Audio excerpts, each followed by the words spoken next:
Siminalayi Fubara resumes duty as Rivers State Governor after 6 months emergency rule. By what I saw at the airport, it showed love, confidence, and solidarity.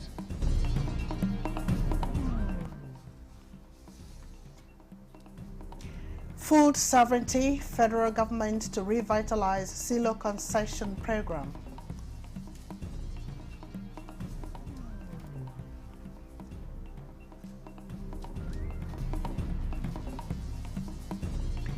No Ebola cases in Nigeria. Nigeria Center for Disease Control and Prevention debunks media reports of suspected cases.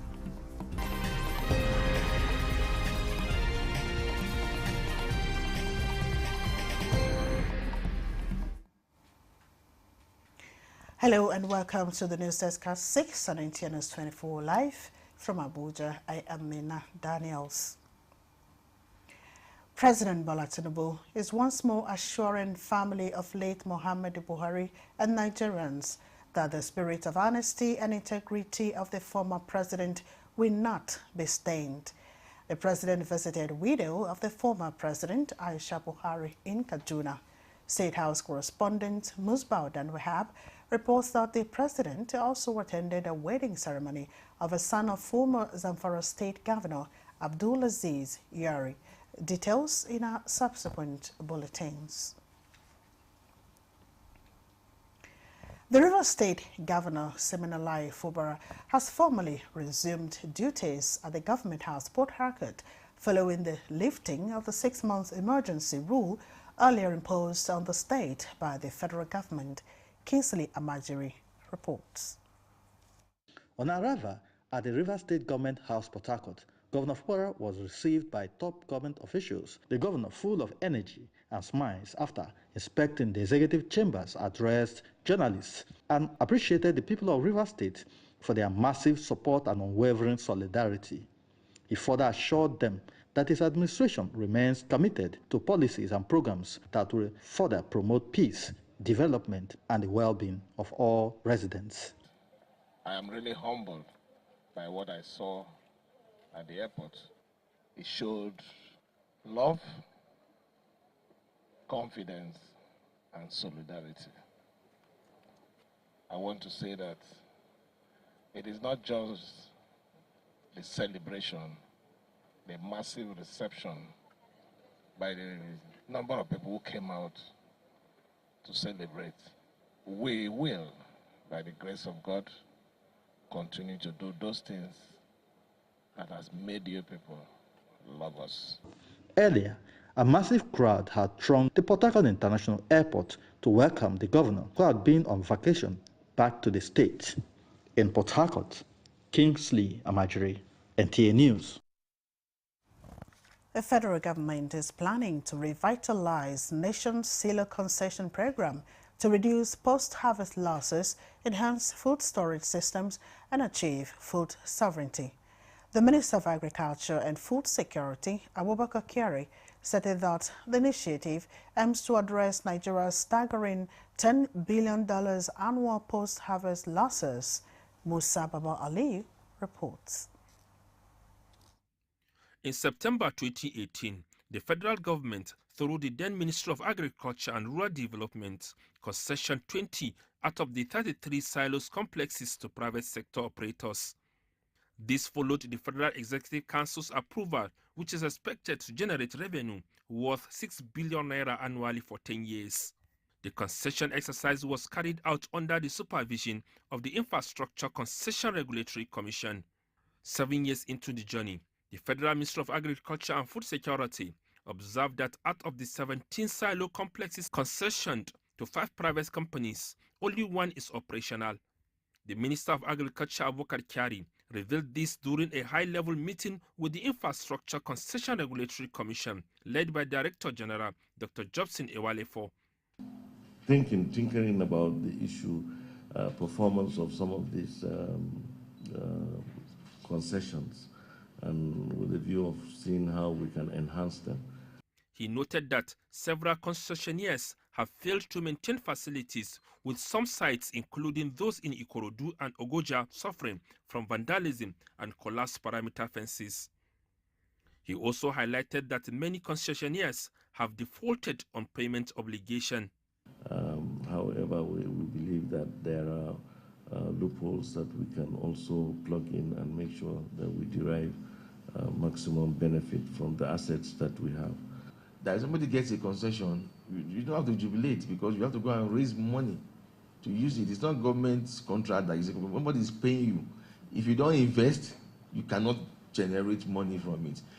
To address these challenges, Kyari said the ministry will collaborate with the ICRC to strengthen oversight, enforce compliance, and ensure only competent operators manage silo facilities. Musa Baba Aliyu, NTA News. The Nigerian Railway Corporation has signed a memorandum of understanding with Ajaokuta Steel Company, marking a significant partnership in the drive to transform the railway sector.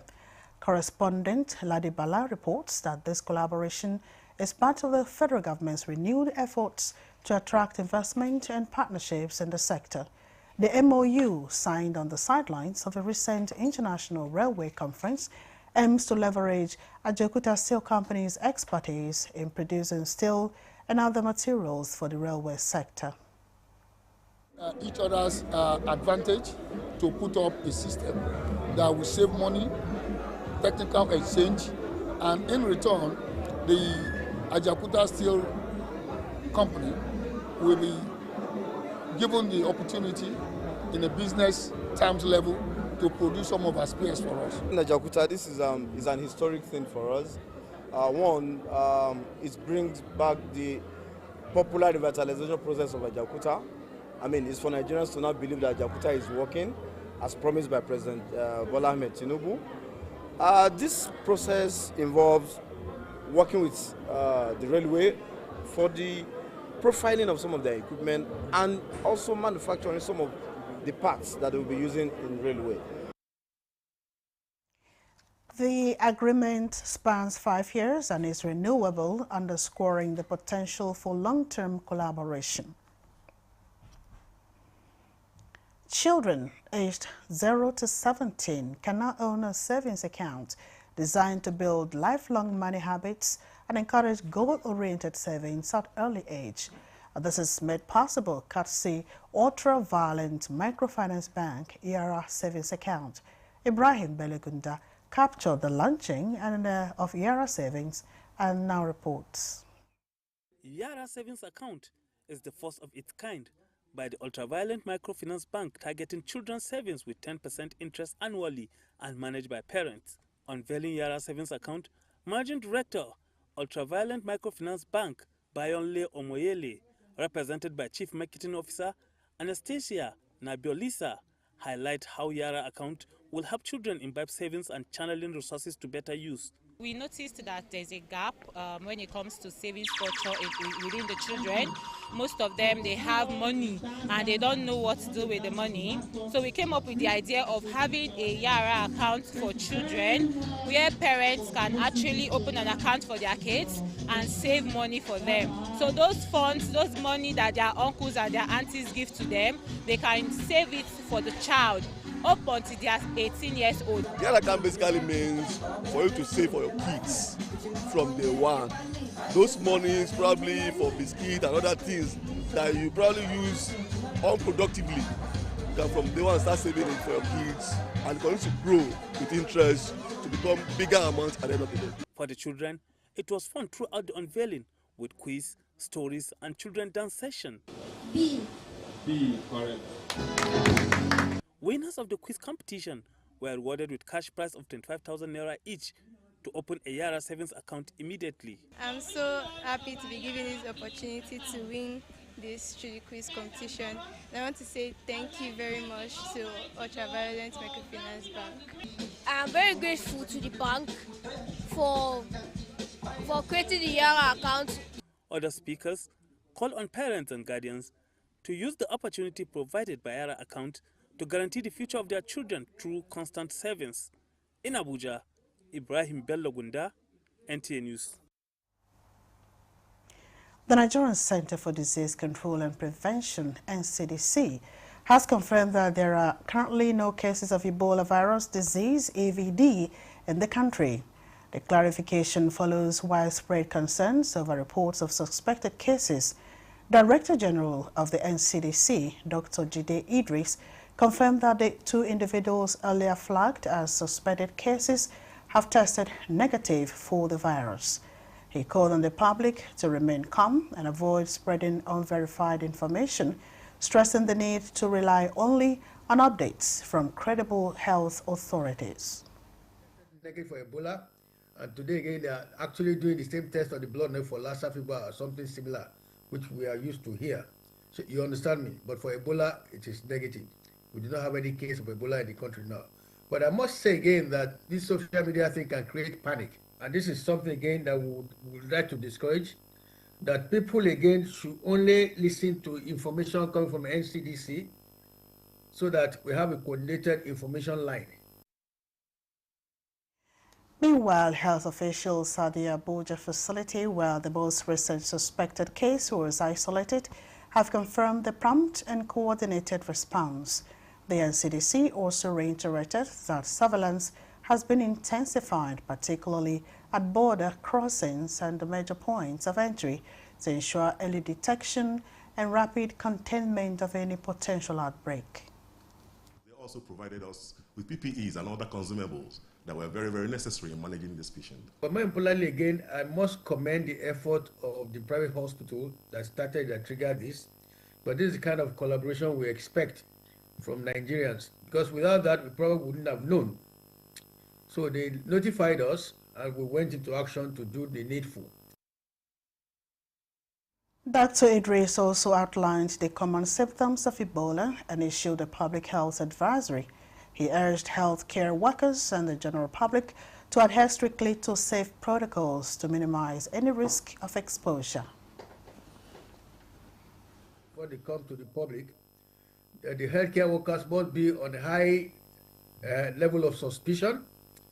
They must practice infection prevention and control in their various hospitals. If they suspect any case similar to Ebola or similar to Ebola, they should notify us and institute an IPC mechanism in their various hospitals. It's also important, again, people must know that Ebola can be curbed easily if we avoid contact with people suspected of having the case.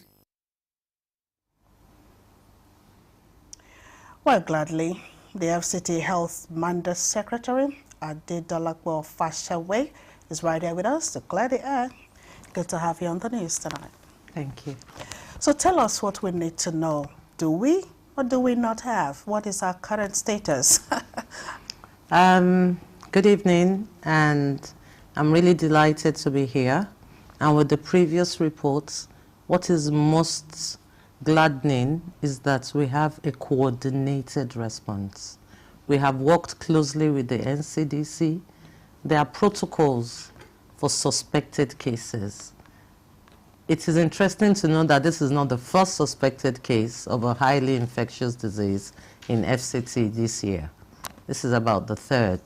But we have protocols that we follow before we come out and start contact tracing or making public service announcements and all. I am categorically saying, in conjunction with the NCDC, we followed all protocols and this patient has tested negative for Ebola. So there is no Ebola, not only in FCT, known case in Nigeria right now. Categorically clear.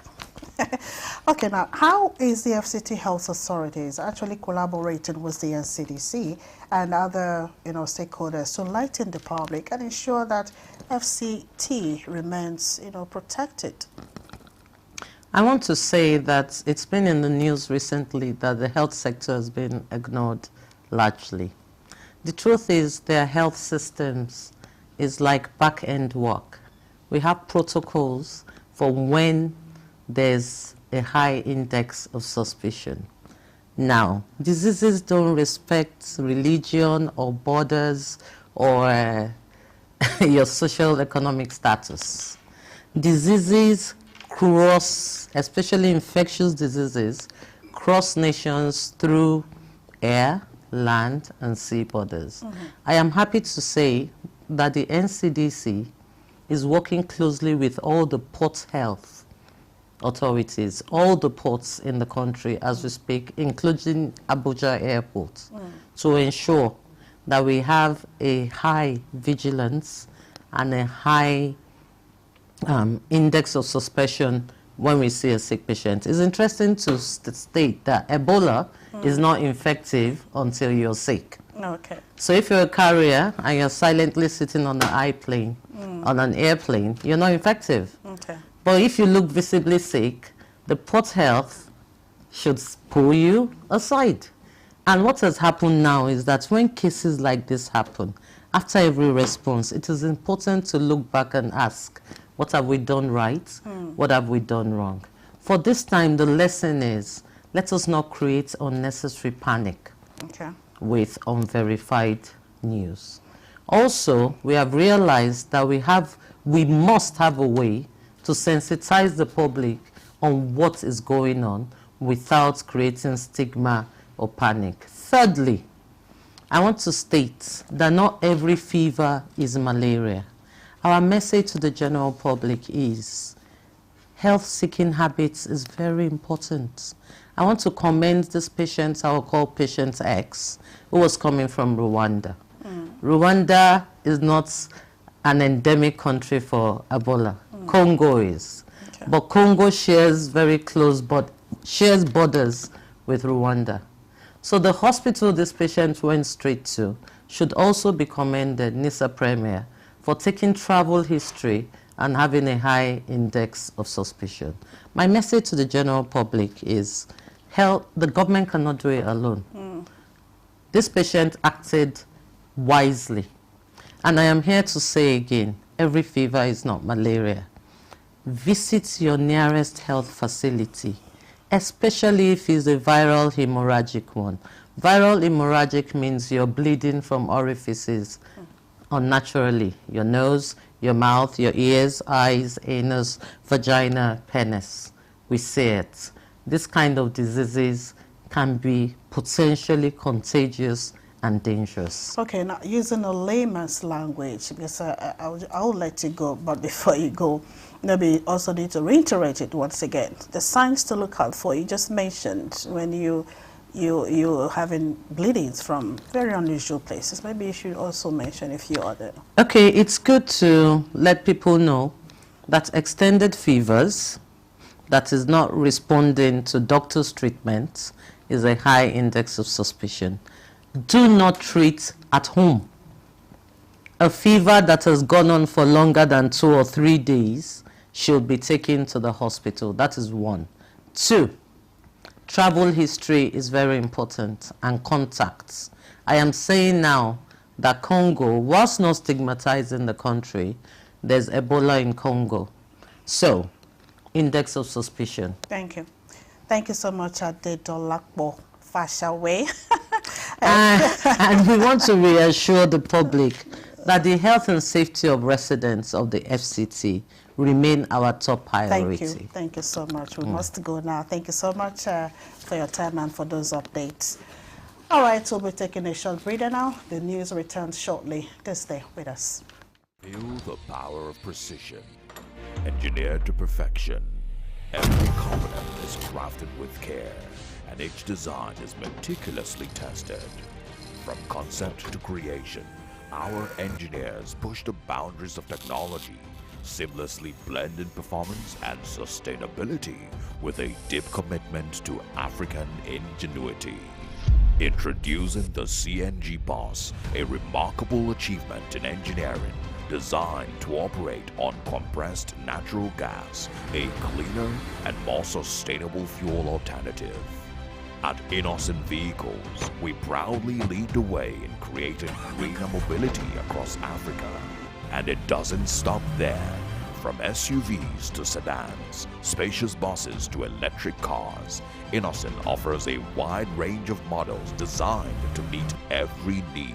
Innocent Vehicle, the pride of African roads.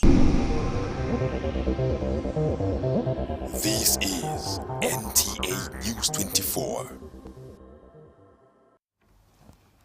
Thanks for joining us again.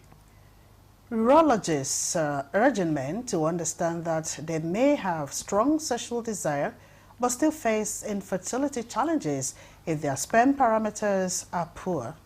The medical experts on Good Morning Nigeria recommend that a thorough fertility assessment is essential for men rather than relying on libido as an indicator of reproductive health.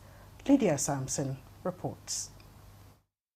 Creating awareness on the fact that male infertility is as common as female infertility, Gaston Good Morning Nigeria insists is crucial to mitigate misinformation. The experts are categorical that some men producing semen without sperm face a condition called azoospermia, leading to infertility. These, they noted, may result from hormonal imbalances, genetic factors, or blockages in reproductive ducts. The choices that people go into that may affect fertility. You have mentioned one. Alcoholism is one. If you look at the list of causes, part of the whole thing is alcoholism, and also the dose of whatever it takes over a long time. Alcoholism is just one. Cigarette smoking, and also other substance abuses like cocaine, marijuana. So there are so many things that one can indulge in that can affect the function, just like he mentions, just like my colleague mentioned, the function of the sperms, everything. The function of the testes. When a couple, they are married for a year or two, or they don't have children, the couple go together for the first time, so they are evaluated together. So you're able to pick where the problem is, the man or the woman. In fact, it is cheaper to pick it in the man, because in the man, just doing a sperm analysis and maybe FSH, you can know where the problem is. But for the woman, you have to do so many tests to pick the particular problem. So awareness is very, very, very important. Diagnosis, the guest caution, requires medical tests, stressing that the treatment vary from hormone therapy to assisted reproductive techniques like IVF with sperm retrieval. Early evaluation and understanding these distinctions, they acknowledge, help couples pursuing conception focus on the right health checks and treatments. In Abuja, Lydia Sampson, NTA News. Wife of Nasarawa State Governor Selifat Abdullahi Sule has empowered 100 women with essential tools and inputs on fish farming. The empowerment, which is said to be in line with the Renewed Hope agenda, is to impact lives through agriculture, is coming after rigorous training and mentoring. Abigail Bashir's report is hereby presented. Considering the prospects of fish business to promote economic prosperity, wife of Nasarawa State Governor Selifat Abdullahi Sule is equipping women with skills to catch fish in order to be self-reliant. After weeks of rigorous training in modern skills of the entire value chain of fish enterprise, the beneficiaries were handed operational equipment ranging from trampoline ponds, 1,000 juvenile fish, fish feed and cash support courtesy the Office of the Wife of the Governor and Senior Special Assistant on Women Affairs to Nasarawa State Governor.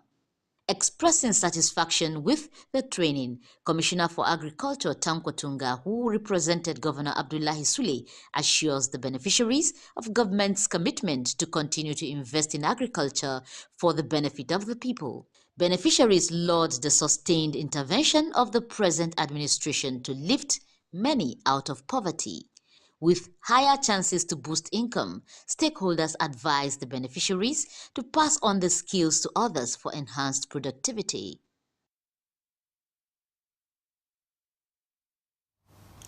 The former president of Nigeria, Olusegun Obasanjo, joined the Cuban ambassador, Cuban nationals, members of the diplomatic corps, and prominent Nigerians as they converge in Abuja to celebrate the 100th anniversary of Commander-in-Chief Fidel Castro, Cuban unity fighter. The event honored Castro's key role in Africa's liberation movements and his lasting impact on Nigeria, particularly through education and healthcare. Suleiman Abdul Wahab reports.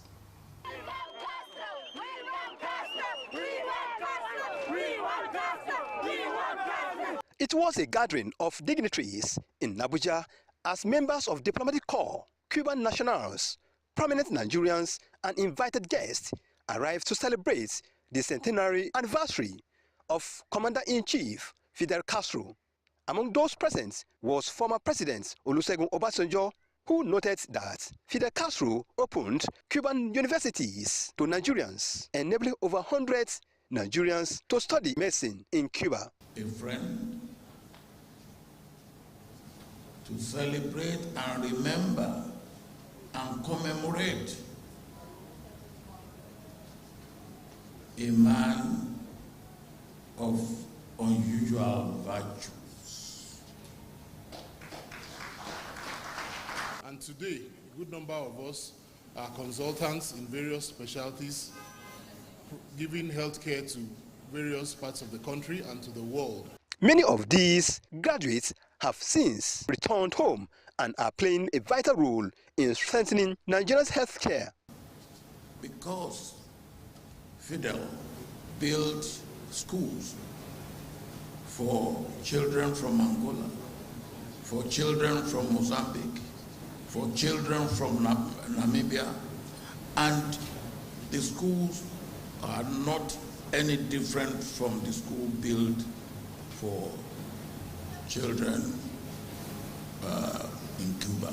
Pay this tribute to the Cuban people and to also support all effort towards ensuring that the blockage, socially, economically, and commercially against Cuba. And that concludes the news at 6 on NTN 24. Many thanks for your company. I am Mina Daniels.